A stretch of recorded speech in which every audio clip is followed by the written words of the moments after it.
Hello friends, I welcome all of you to joining me in this session. So in this session we will discuss about that how can we take the credit of any transaction which is not completed, or sometime it's happened that you made a payment, GST payment, but it not credited in your credit cash ledger. So how can we resolve this issue? So for it we have to first of all log in to our GST portal. Whatever, if you have a user ID, password, just fill it the detail. As I am using my own account, so you have to go to the service section. Here you can see payment. In payment section you will see governance against the payment, GST PMT07 form. You have to click here.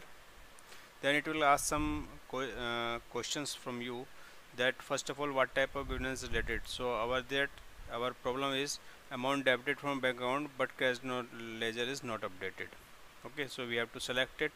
For this, so name of the complainant means if you are a if you are a company, then name of the director. If you are a partnership firm, then name of the partner. Individual for proprietors. Then mention the what are the discrepancies.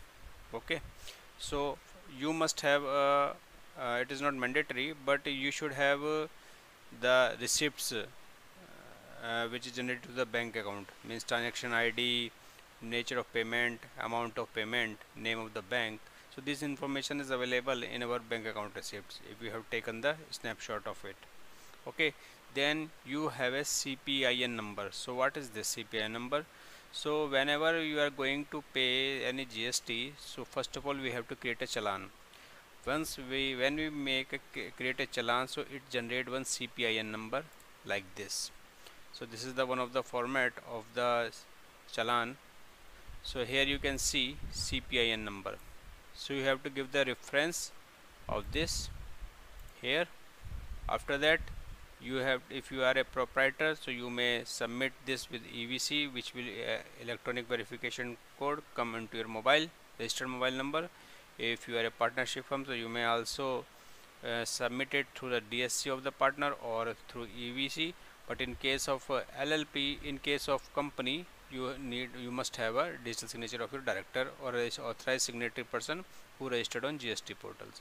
Okay, then enter the CPI number, click here, sign it, and it will ask for authorized signatory person. If, as I am a signatory person here, so my name is coming here.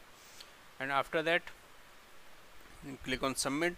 After 2 or 3 days you will get the response from the GSTN authority. They will inform you about it, or 99% the amount will be credited in your cash ledger.